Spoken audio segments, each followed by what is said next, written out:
오늘 아침에 우리에게 주시는 하나님의 은혜의 말씀은 에베소서 4장 17절에서 24절까지의 말씀입니다.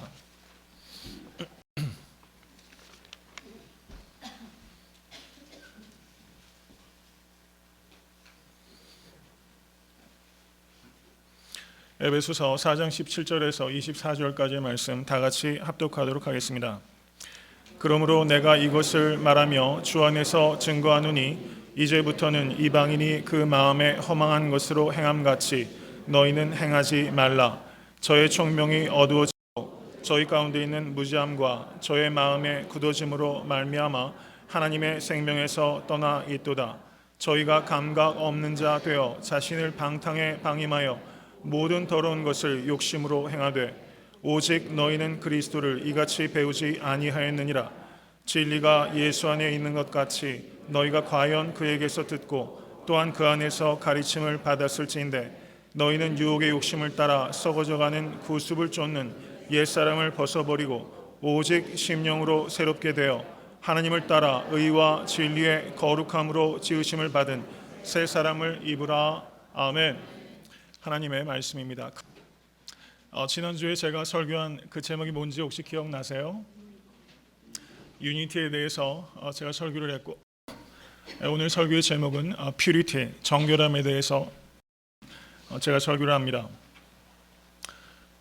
제가 오늘 설교를 하는데 굉장히 마음이 두려워요. 제가 가끔 그럴 때가 있습니다. 어쩌면 종종 그런지도 모르겠어요. 어저께 밤늦게까지 설교를 준비하면서 제가 어저께 한 11시 정도까지 준비하다가 잤고 한 새벽 3시 정도에 제가 일어났습니다. 이게 보통 제 사이클이에요. 새벽 3시에 일어나서 또 열심히 이렇게 말씀을 준비하고 제 나름대로는 연구에 있어서는 그래도 주어진 여건 속에서는 준비를 잘했다 이렇게 생각이 들었는데 또 잠자리에 잠깐 눈을 붙이면서 굉장히 두려워졌어요. 설교 말씀을 전할 때마다 두려움을 갖는 게 한편으로는 저를 겸손하게 하나님 앞에 세운다는 의미에서는 참 좋지만 설교를 매주 많이 해야 되는 저의 입장에서는 이게 보통 괴로운 일이 아닙니다. 그래서 그 주일에 오늘 차를 타고 오면서 그 짧은 기간 동안 그렇게 생각했어요. 하나님, 설교는 어떤 겁니까? 이렇게 하나님께서 여쭤봤어요. 그랬더니 제 마음속에 드는 마음이 설교는 죽는 것이다 이런 생각이 들더라고요. 죽는 것이다. 그래서 오늘 일부 예배 설교를 하는데 설교를 전할 때 제가 말씀 속에 완전히 들어가는데 많이 방해를 받았어요. 그래서 말씀을 전하는 나와 그리고 그 메시지와 이렇게 분리되는 것을 좀 느꼈습니다. 저는 그런 일이 있을 수 있다고 생각해요. 그것도 다 받아들이는 겸손이 저한테 필요하다고 생각하고 또 성도님들께서도 그것을 다 보고 계시다는 생각이 들어요. 그런데 마음이 또 아픈 거예요. 그래서 아까 찬양을 드리면서 있는데 많은 성도님들이 이 주일에 어쩌면 주중에 오실 수 있는 여건이 되신 분들도 계시지만 주일에 한번 오셔서 예배를 드리시는데 제가 목회자로서 너무 부족하다는 생각에 또 한 번 가슴을 찢었습니다. 그래서 오늘 말씀을 전할 때 어떨 때는 설교를 시작할 때 이 설교를 어떻게 오늘 제가 마칠 수 있을까? 그게 두려울 때도 있어요. 그게 제 모습이라는 것을 그냥 제가 오늘 진솔하게 다시 한번 말씀을 드리면서 제 마음의 간절한 바람은 하나님, 저는 정말 아무것도 아닙니다 라는 고백일 수밖에 없고요. 제가 그런 와중에 제게 주셨던 은혜와 감격을 여한 방식으로라도 한 사람에게라도 이 말씀이 그 마음에 심겨서 거룩한 삶의 결단이 있고 그리고 거룩한 공동체가 되는 간절한 그런 바람을 가지고 두려움을 가지고 오늘 말씀을 오늘 떼고 설교를 시작합니다. 제가 항상 마음에 바라는 것은 더 깊어지고 더 단순해지는 것이 목회자로서의 제 간절한 소원이에요. 그런데 목회를 이제 신학교를 마치고 목회 현장에 와서도 이제는 좀 시간이 지났고 제 나이도 40대 중반을 이제 넘어가서 후반으로 향해서 가고 있어요. 그러면 좀 어른스러워야 되겠다 이런 생각도 많이 드는데 가끔 제 모습을 보면 아직도 너무 어른스럽지 못한 제 모습을 많이 발견해서 더 깊지도 못하고 단순하지도 못하구나 이런 생각을 참 많이 합니다. 저는 정말 아무것도 아닙니다 하나님, 이렇게 고백하면서 매 순간 저는 단에 서요. 그래서 여러 성도님들께 간절히 바라는 것은 목회자를 위해서 여러분 기도해 주지 않으면 여러분 아무것도 할 수 없는 게 목회자인 것 같아요. 정말 기도하는 마음으로 우리가 말씀을 듣고 여러분 사람은 다 가리워지고 정말 예수 그리스도의 복음의 진리만이 선포돼서 여러분들 그 마음 속에 잘 박힌 못처럼 그 진리가 바뀔 수 있게 되기를 간절히 기도하는 마음으로 말씀을 정합니다. 사도 바울께서 에베소서 4장에서 중대한 전환을 가리키고 있어요. 에베소서 3장까지는 하나님께서 어떤 분이신지, 하나님의 성품과 하나님께서 어떤 일을 하셨는지, 하나님께서 하신 일에 대해서 사도 바울께서 설명하셨어요. 그것을 다른 말로 교리에 대해서 가리키신 것이다, 이렇게 볼 수 있는 것입니다. 그리고 에베소서 4장 1절에서 그러므로 라고 말하면서 그런 교리의 기초에 서서 그리스도인의 실천적인 삶에 대해서 사도 바울께서 간곡하고 그리고 담대하게 가리키기 시작하신 것이 에베소서 4장부터의 가르침이에요. 사도 바울께서는 성도에게 마땅히 행해야 될 두 가지 길이 있다라고 말씀하셨어요. 여러분, 이것을 반드시 기억해야 합니다. 성도가 합당하게 행해야 될 것은 첫째는 유니티, 하나됨이요, 두 번째는 퓨리티, 정결함이라는 거예요. 유니티를 잃어버리고 정결함 어느 하나라도 잃어버리면 그 성도는 성도가 아니고 그 교회는 교회라고 할 수 없다는 것입니다. 사도 바울은 매우 간곡하고 그리고 강력하게 이 두 가지를 가리키고 계시다는 것입니다. 그래서 에베소서 4장 1절에서 16절까지는 사도 바울께서 유니티에 대해서 가리키신 말씀이에요. 성경 전체를 통해서 하나됨에 대해서 가장 위대한 교훈을 주고 있는 것이 요한복음 17장의 예수 그리스도의 기도와 에베소서 4장 1절에서 16절까지의 사도 바울의 가르침이 이 유니티에 대해서 가장 대표적인 가르침이라고 할 수 있는 것입니다. 그리고 오늘 본문 말씀인 에베소서 4장 17절 이하로 에베소서 5장 21절까지 교회의 마땅한 모습으로서 퓨리티에 대해서 사도 바울께서 그 원리와 그리고 구체적인 윤리적인 개별적인 강론에 대해서 사도 바울께서 가르쳐 나가고 있다는 뜻입니다. 사도 바울께서는 17절에 이렇게 다시 한번 말씀합니다. 그러므로 내가 이것을 말하며 주 안에서 증거하노니 라고 가르치고 계세요. 여러분, 사도 바울의 서신서를 유의 있게 잘 읽어보면 거기에는 그러므로란 말이 매우 집중적으로 많이 반복되어 있다는 것을 알 수가 있어요. 그러므로를 번역할 때 therefore라고 말할 수 있습니다.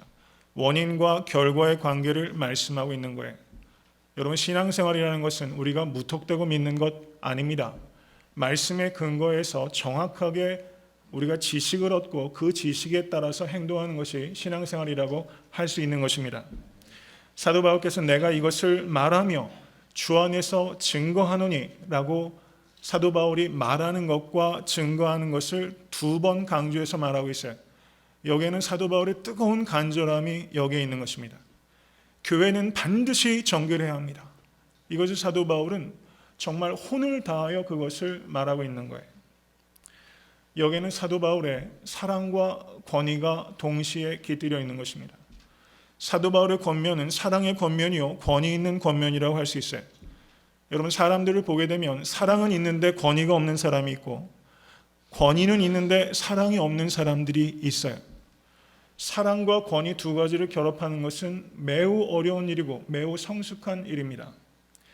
사랑은 있는데 권위가 없으면 그것은 맹목적인 사랑에 불과한 것이고, 그리고 사랑이 없는 권위는 권력으로 전락하게 되는 것입니다. 저는 이 자리에서 예배드리신 모든 성도님들께서 사랑과 권위를 결합시키는 그런 지혜롭고 성숙한 성도 되실 수 있게 되기를 주님의 이름으로 간절히 축원합니다. 사도 바울께서 이렇게 사랑과 권위를 가지고 권면하고 있는 그 주제는 퓨리티, 성결에 대해서 말씀하고 있는 것입니다. 여러분, 신앙생활 하시면서 성결에 대한 설교 말씀을 많이 들으실 수 있는 기회가 있었습니까? 아마 그렇게 많지 않을 수도 있을 거라는 생각이 들어요. 다는 아니겠지만 많은 경우에 사실 우리의 문제도 많이 있다는 거예요. 우리가 듣고 싶어하는 말씀을 강단에서 선포할 때가 사실은 많이 있어요. 목회자는 그것을 두려워해야 되는 것입니다. 성도가 듣기 원하는 메시지를 전하는 것이 목회자의 책임이 아니라 하나님께서 말씀하시기 원하시는 것을 말해야 하는 것이 목회자의 책임입니다. 사도 바울께서는 성도들이 듣기 불편한 것을 지금 말씀하고 있는 거예요. 퓨리티에 대해서 사도 바울께서 말씀하고 있는 것입니다. 유니티에 대한 가르침 역시 사람들은 듣기 불편해하는 주제예요. 그런데 사도 바울은 이 두 가지를 연이어 강조하고 있어요. 유니티를 이뤄라, 퓨리티를 이뤄라. 그러면 그 자연스러운 결과는 리바이벌, 부흥이다 라고 사도 바울께서 말씀하고 있는 거예요. 여러분, 모든 교회들이 애틀란타에도 몇백 개의 교회가 있다고 그래요. 몇백 개인지 잘 모르겠어요. 어떤 사람은 300개, 어떤 사람은 400개라고도 그래요. 여러분, 몇 개인지 세고 다니지는 마시기 바랍니다. 굉장히 많이 있다는 거예요. 저마다 교회마다 간절한 마음으로 부흥을 꿈꾸고 있어요. 그러다 보니까 조급해져요. 너무 교회들이 많으니까 조급해져요. 목회자들이 조급해져요. 성도들도 조급해져요. 그러다 보니까 세상 것들이 교회에 무분별하게 들어오게 됩니다. 유행이 교회에 판을 쳐요. 여러분, 부흥은 무엇입니까? 제가 누누이 강조하지만 부흥은 넘버의 변화가 아니라 캐릭터의 변화에 있습니다. 저는 항상 이 문제를 가지고 씨름할 것이고 애틀란타 섬기는 교회는 단연코 이것을 목표로 삼고 있습니다. 여러분, 부흥은 어떻게 오게 되는 것입니까? 그것은 퓨리티와 유니티가 결합할 때 자연스럽게 나타나는 결과라는 것입니다. 저는 올 한 해 우리 사랑하는 모든 성도님들께서 이 두 가지를 가장 중요한 목표로 삼으실 수 있게 되기를 주님의 이름으로 간절히 축원합니다.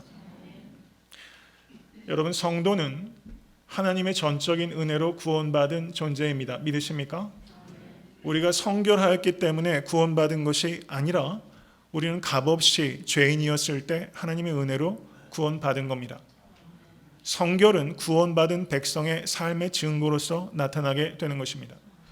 우리 주 예수 그리스도께서 십자가에 값없이 여러분 모든 피를 땅에 쏟으시며 죽으신 이유는 구원의 목적과 결과는 성도들의 거룩한 삶입니다. 만약에 중생한 성도가 거룩한 삶을 살지 않는다면 그것은 우리 주 예수 그리스도의 죽음을 헛되게 하는 것이다 라고 사도 바울은 분명하게 말씀하고 있는 것입니다.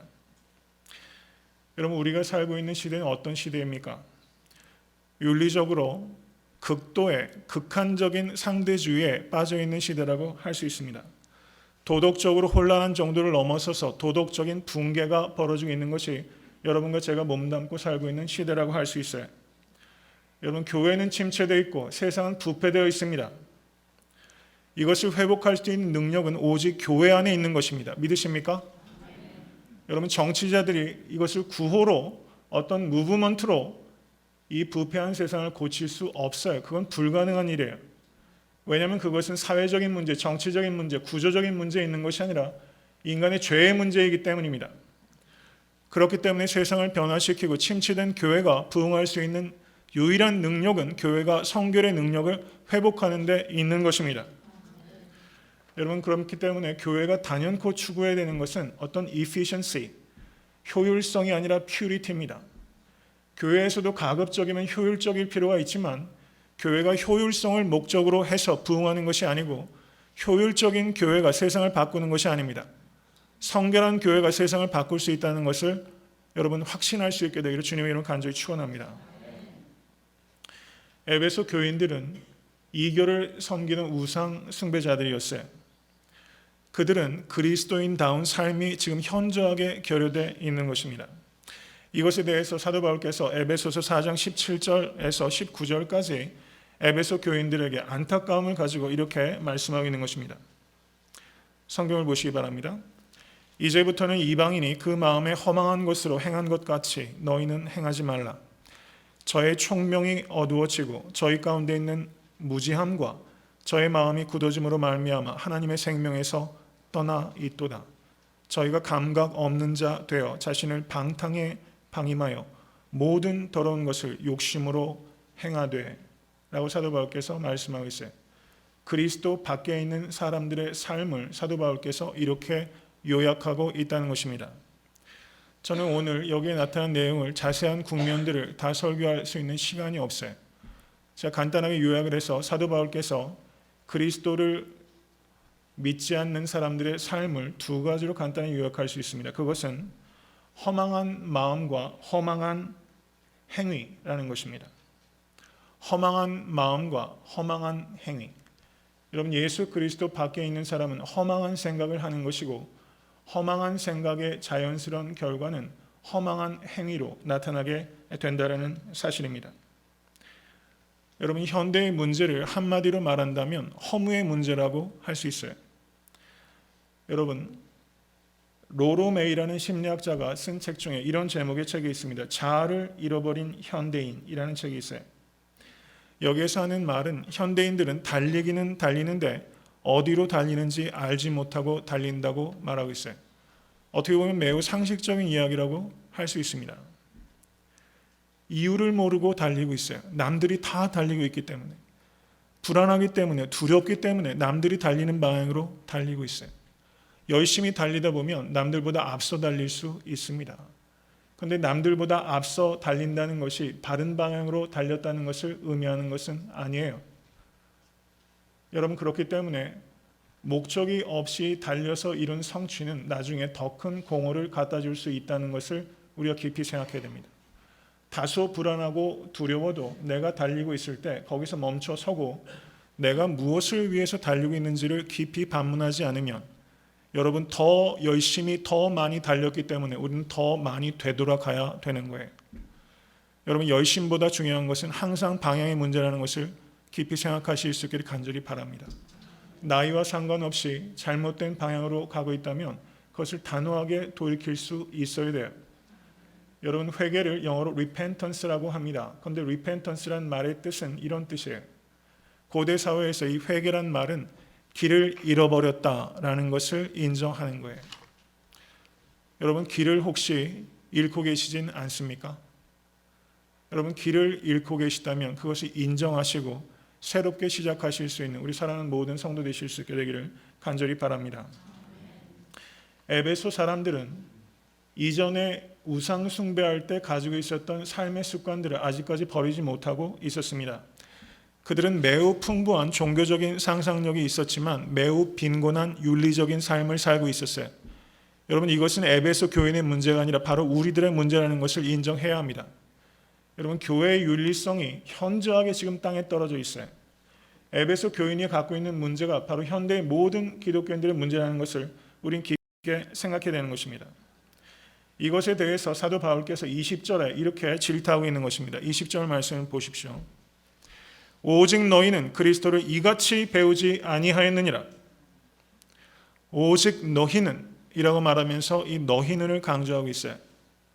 여기서 너희는이라는 2인칭 복수 대명사가 성경 원어로 휘메 있습니다. 그런데 보통 인칭 대명사는 성경 원어에서는 생략해요. 그런데 여기서 휘메이스란 단어를 넣고 있는 것은 사도 바울께서 너희라는 것을 강조하고 있기 때문입니다. 너희는 그리스도를 그렇게 배우지 아니하였느니라 라고 말씀하고 있어요. 여러분은 그리스도를 배우고 계십니까? 여러분, 정말 배우고 계세요? 배우는 겸손이 있으세요? 신앙생활 1년, 5년, 10년, 많게는 수십 년 했어요. 여러분, 정말 배우고 계십니까? 그러면 수십 년 동안 인풋이 있으면 여러분, 모든 세상 일들은 심은 대로 거둡니다. 그런데 그렇게 많은 인풋이 있었는데 어떤 아웃풋을 내고 있습니까? 아웃풋이 없으면 인풋이 없는 거예요. 만약에 진정한 의미에 있어서 삶의 변화가 없으면 여러분은 그리스도를 배운 적이 없는 것입니다. 사도 바울이 너희는 이같이 그리스도를 배우지 아니하였느니라 라고 말하고 있어요. 에베소 교인들 중에는 배움에도 불구하고 그들의 삶이 변하지 못한 사람들이 많이 있었다는 거예요. 여기서 사도 바울께서 그리스도를 배웠다라고 표현하는 이 성경 원어는 이런 뜻입니다. 여러분, 경청하셔서 잘 구별하십시오. You learned Christ, 이런 뜻이에요. You learned Christ. 이런 번역이 있는데 다른 영어 번역에서는 조금 차이가 있어요. You learned about Christ. Christ는 Jesus입니다. You learned Jesus. You learned about Jesus. 여러분, 여기에서는 매우 중요한 차이가 있어요.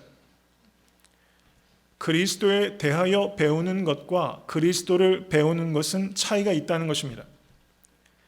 그리스도에 대하여 learned about Jesus 하는 learning about Jesus 하는 지식은 예수 그리스도와 만남이 없는 지식이에요. 그런데 you learned Jesus라는 것은 예수 그리스도와 만남을 통한 지식입니다. 여러분, 우리가 예수 그리스도에 대한 참된 지식은 예수 그리스도에 대해서 책에서 배우는 지식이 아닙니다. 예수 그리스도와 인카운터링에서 만남을 통해서 얻게 되는 지식이에요. 이것은 신비한 지식입니다. 여러분, 오랫동안 신앙생활 하시면서 여러분 귀로만 듣는 예수 그리스도에 대한 지식은 learning about Jesus 하는 지식이에요. 그거는 3인칭의 지식입니다. 여러분의 삶 속에 파고들지 못하는 지식이에요. 그것은 잘못된 지식이고 오히려 참된 신앙을 나아가는데 결정적인 방해가 될 수 있는 그런 허위의 지식이라는 것을 깨달아야 됩니다. 여러분, 이것을 우리가 깊이 알아야 돼요. 나는 learning about Jesus 하는 사람인지 아니면 learning Jesus를 하고 있는 사람인지, 나는 예수 그리스도를 만나고 있는 사람인지 만남이 없이 머리만 커가고 있는 사람인지, 여러분 이것을 깊이 생각하시는 여러분과 제가 될 수 있게 간절히 바랍니다. 교회 생활을 오래 하면서 learning about Jesus 하는 사람은 그 지식 때문에 교만해지는 것입니다. 근데 learning Jesus 하는 사람은 그 지식 때문에 삶이 변화받는 사람입니다. 예수 그리스도를 learning Jesus 하는 사람은 삶의 변화가 반드시 나타나는 것이다. 여러분, 주님께서 그렇게 말씀하셨어요. 변화받지 못한 것은 은혜 받지 못한 것입니다. 은혜 받았는데도 불구하고 변화받지 못했다. 이건 궤변이에요. 그건 있을 수 없어요. 은혜 받지 못한 것입니다. 예수 그리스도를 진심으로 만난 사람은 변화받을 수밖에 없다라는 것을 기억하실 수 있게 될 주님의 간절히 축원합니다. 여러분 21절 말씀을 보십시오. 진리가 예수 안에 있는 것 같이. 여러분, 진리가 예수 안에 있는 것을 믿으십니까? 예수님은 진리에 대해서 가리키신 티처가 아니에요. 예수께서는 the truth, 예수님은 진리 자체이십니다. 믿으십니까? 모든 진리가 예수 그리스도 안에 있어요. 예수께서 진리라고 하는 것이 진리고 예수께서 비진리라고 하는 것이 비진리입니다. 진리의 기준은 예수 그리스도시요 하나님의 말씀이 진리이심을 믿으실 수 있기를 간절히 축원합니다. 그리고 그렇게 성경을 대하실 수 있게 되기를 간절히 바랍니다. 저는 애틀랜타 섬기는 교회 강단이 진리이신 예수 그리스도의 말씀만을 전하는 강단 될 수 있게 되기를 간절히 바랍니다. 그러면 어떤 결과가 있는 것인가? 그 뒤에 21절 말씀을 보시기 바랍니다. 진리가 예수 안에 있는 것 같이. 아멘. 너희가 과연 그에게서 듣고 또한 그 안에서 가르침을 받았을진대 라고 말하고 있어요. 여기에서 그 안에서 들었다라고 번역할 때, 그에게서 들었다라고 번역할 때 이 번역이 영어 번역에서는 역시 두 가지로 갈라져요. 거의 대부분의 영어 번역은 You heard about him 이라고 번역합니다. 그런데 성경 원어는 about에 해당되는 전치사가 없어요. 예수께서 그 직접 목적어가 됩니다. 그래서 NASB라는 번역에서는 You heard him, You have heard him 이렇게 번역하고 있어요. 저는 그 번역이 성경 원어에 충실한 번역이라고 생각해요. 여러분, 예수를 만나면 우리는 예수 그리스도를 듣는 거예요. 여러분, 강대상에서 선포되는 말씀이 성경적인 진리가 선포가 되면 그것은 안선홍 목사를 듣는 것이 아니라 예수 그리스도를 듣는 것입니다. 믿으십니까? 여러분, 에베소 교인은 예수님을 직접 만난 적이 없는 사람이에요. 예수님으로부터 직접 들은 적이 없어요. 그런데 사도 바울께서 뭐라고 말합니까? 과연 그에게서 들었다라고 말씀하고 있어요. 성경적인 메시지가 바르게 선포가 되면 성도들은 사람을 듣는 것이 아니라 그리스도를 듣는 거예요. 여러분, 이게 제 소원이에요. 정말 이게 제 소원입니다. 저는 설교를 통해서 여러분께서 그리스도를 들으실 수 있기를 간절히 바라요.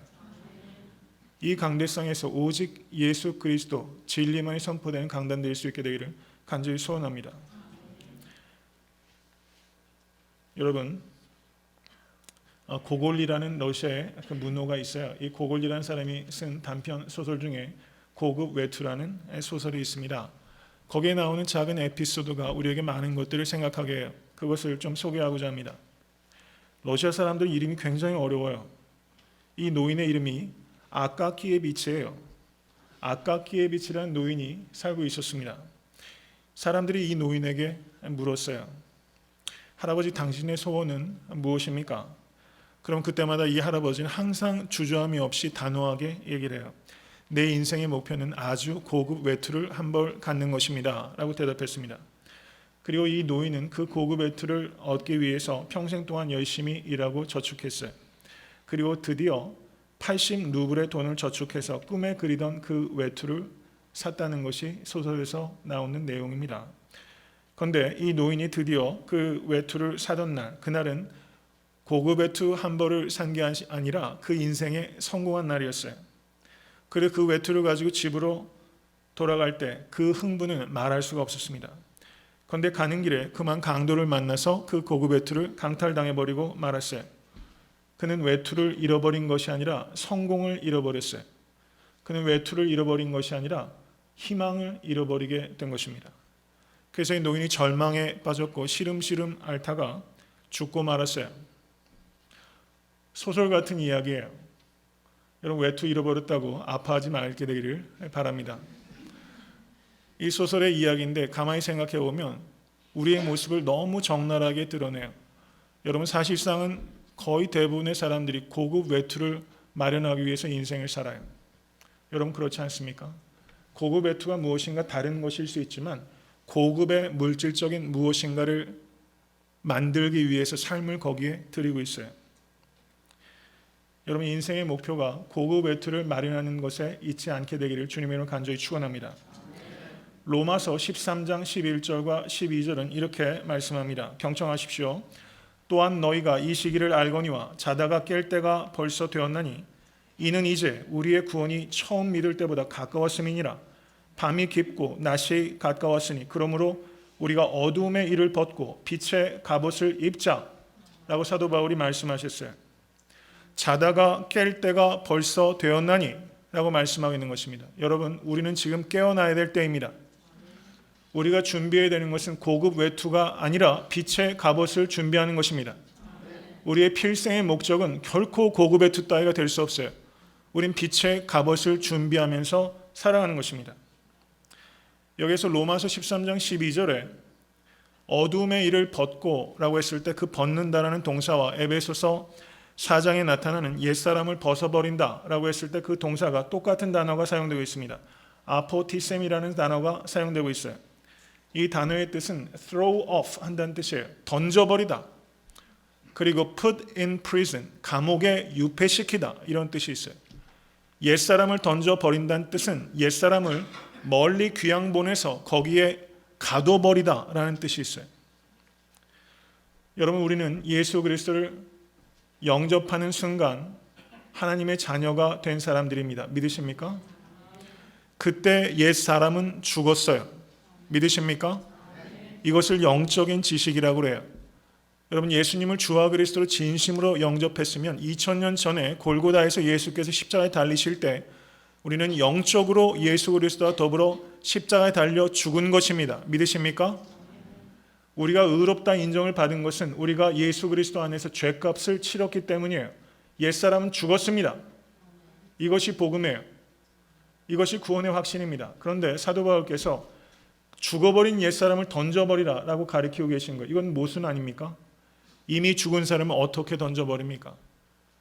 똑같이 옛사람이라는 표현을 쓰고 있지만 로마서의 옛사람은 old self, 아담 안에 있었던 옛사람이 죽은 것이고 에베소서에서 말씀하시는 이 사람은 로마서의 옛사람의 그 옛사람이 아니라 옛사람이 가지고 있는 old nature, 옛 본성을 말씀하고 있는 거예요.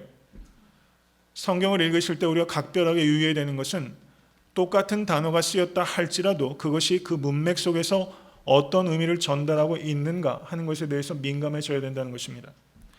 사도 바울께서는 지금 그렇게 가르치고 있는 거예요. 예수님을 주와 그리스도로 믿으십니까? 그럼 여러분들은 옛사람은 이미 죽은 것입니다. 그런데 어찌하여 옛본성대로 살아가고 계십니까? 그 옛본성을 벗어 던지십시오. 마치 귀양 보내서 감옥에 가두는 것처럼 그 옛본성이 스멀스멀 나올 때 그것을 유폐시키십시오. 이것이 성도의 합당한 삶의 방식입니다. 라고 사도 바울께서 가르치고 있다는 것입니다. 옛 본성은 무엇을 쫓아 살아가는 것입니까? 4장 22절을 보시기 바랍니다. 너희는 유혹의 욕심을 따라 썩어져가는 구습을 쫓는 옛사람을 벗어버리고 옛사람을 수식하는 말이 그 앞에 있는 거예요. 옛사람은 누구인가? 유혹을 따라 살아가는 사람입니다. 그러면 새 사람은 어떤 사람인가? 4장 24절을 보시기 바랍니다. 하나님을 따라 사는 사람이에요. 여러분, 제가 단도직입적으로 묻습니다. 여러분, 2013년도를 욕심에 따라 살아가시겠습니까? 아니면 하나님을 따라 살아가시겠습니까? 하나님을 따라 살아가시겠습니까? 다시 한번 묻습니다. 하나님을 따라 살아가시겠습니까? 욕심 따라 살아가시면 제가 막 책망하겠습니다. 그런데 저도 욕심이 많은걸요. 여러분, 우리가 많은 경우에는 사실 욕심을 따라 살아가고 있고요. 교회를 사역함에 있어서도 욕심을 따라 교회 사역할 때가 많이 있어요. 여러분, 사실이 그렇잖아요. 우리의 욕심이 얼마나 집요하게 우리를 잡고 있는지 몰라요.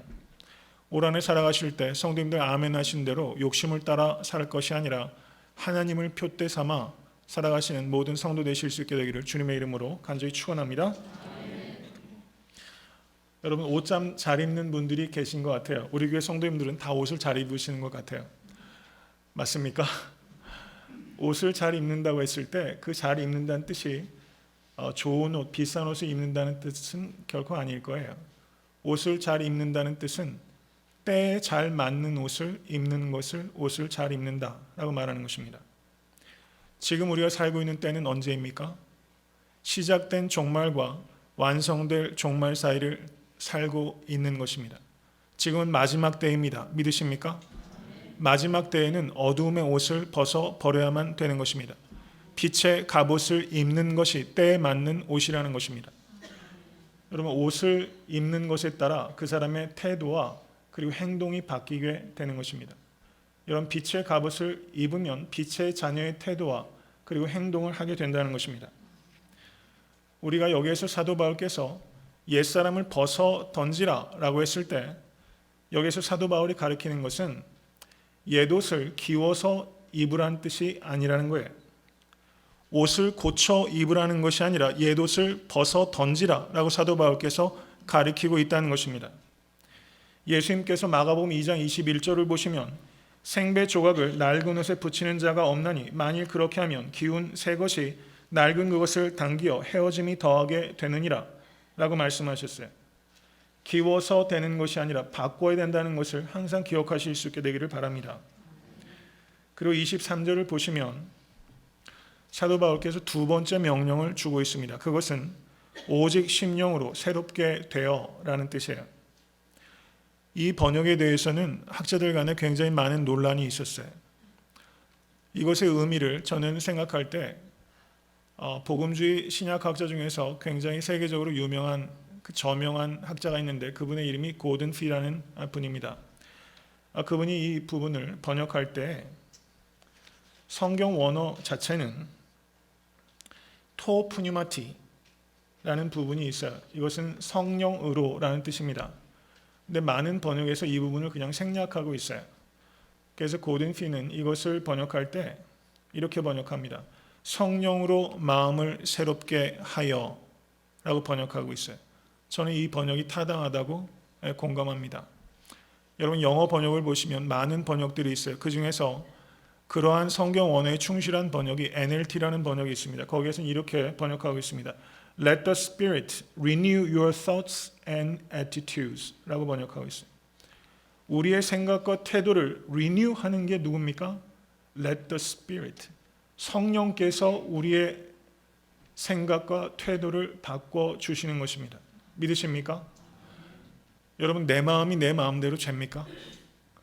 여러분, 내 마음도 내 마음대로 안 돼요. 내 마음 변화시키는 것도 성령께서 해주셔야만 되는 것입니다. 그러므로 그것은 성령께서 주도적으로 하시는 역사예요. 그래서 심령이 변화될 것을 위해서 기도해야 되는 것입니다. 그 로마서 12장 2절을 보시면 또 이렇게 사도 바울께서 가르치십니다. 너희는 이 세대를 본받지 말고 오직 마음을 새롭게 함으로 변화를 받아 라고 말씀합니다. 너희는 이 세대를 본받지 말고 오직 마음을 새롭게 함으로. 그럼 거기에서 마음을 새롭게 하는 사람은 누굽니까? 성령님이에요? 아니면 너희입니까? 너희는 로마서 12장 2절에서 그 마음을 새롭게 하는 주체는 여기에선 너희는 성도라는 거예요. 그럼 에베소서 말씀에서는 그 심령을 새롭게 하는 이는 누구예요? 성령님이시라는 거죠. 그럼 이 두 가지를 조합하게 되면 우리가 이런 결론에 도착할 수 있는 거예요.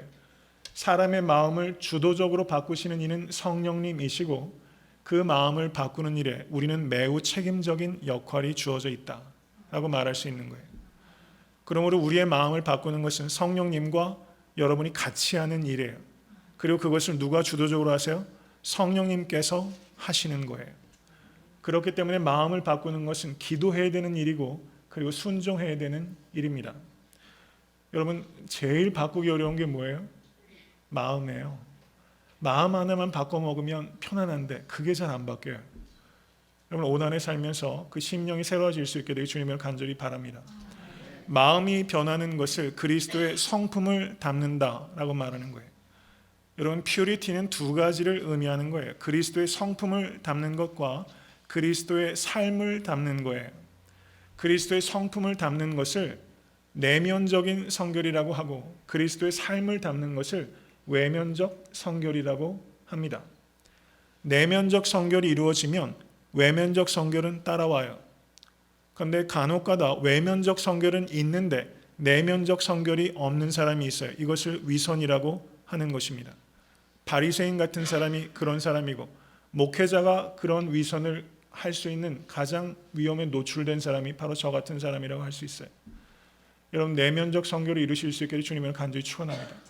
그러면 그것의 자연스러운 결과는 외면적 성결이에요. 마지막으로 사도 바울께서 주시는 명령은 4장 24절입니다. 제가 매우 간단하게만 말씀을 드리는 거예요. 하나님을 따라 의와 진리의 거룩함으로 지으심을 받은 새 사람을 입으라 라고 말씀하고 있는 것은 생활의 성결 곧 외면적 성결을 이루라 라고 사도 바울께서 말씀하고 있는 것입니다. 로마서 12장 1절에 너희 몸을 하나님이 기뻐하시는 거룩한 산제사로 드리라 이는 너희의 드릴 영적 예배니라 라고 말씀합니다. 몸을 드리는 예배가 영적 예배다 라고 말하고 있어요. 여러분 이것은 역설적이지 않습니까? 몸을 드리는 예배가 영적 예배예요. 이 뜻은 생활이 예배가 되는 것을 영적 예배다 라고 하는 거예요. 우리가 주일에 오셔서 우리가 경건한 복장과 경건한 태도와 표정과 찬양으로 예배를 드리는데 이 예배가 진실로 성공했다는 것은 성도님들의 삶 속에서 생활의 예배가 이루어질 때 이 예배는 성공했다고 말할 수 있는 것이고 그것을 영적 예배라고 하는 거예요. 여러분 주일의 예배에 성공하실 수 있게 간절히 축원합니다.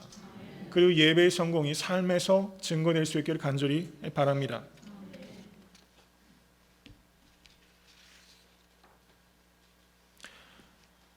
한 가지 말씀을 드리고 설교를 맺습니다. 프리드리히 폰 휘겔이라는 남작이 있었는데 어린 조카에게 이런 편지를 썼어요.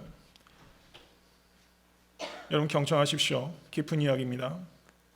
프리드리히 폰 휘겔 남작이 자신의 조카에게 편지를 썼는데 18살의 나이로 도덕적 종교적 훈련을 받기로 내가 결심했을 때 위대한 영혼과 지성의 소유자였던 한 수사가 내 손을 잡고 이렇게 경고하였단다. 도덕적으로 성장하고 하나님을 섬기고 그리스도를 사랑하고 싶다고 했니? 만약 내가 각 단계마다 영적인 외로움과 어둠, 공허함 속에서 몇 주 아니 몇 달씩이라도 기꺼이 거하겠다는 각오로 천천히 한 걸음씩 철저하게 한 걸음씩 산을 오르듯 살아간다면 너는 분명 성숙하게 되고 이런 것들을 성취할 수 있게 될 것이다. 항상 빛만 비춰달라고 하거나 십자가와 시험을 제거하거나 최소화하려고 한다면 그것은 순진한 어리석음이나 미숙한 장난일 뿐이다 라고 말했어요. 여러분 영적으로 깊어지고 거룩해진다는 것은 영적인 외로움과 어둠, 영적 공허를 몇 주 혹은 몇 달씩 견딘다는 것을 의미한다는 거예요. 이것을 자기의 조카에게 했었어요. 참 고상하지 않습니까? 여러분 암벽 등반하는 사람들을 가끔 우리가 TV나 사진을 통해서 볼 때가 있어요. 저는 그 사진만 봐도 현기증을 좀 느껴요.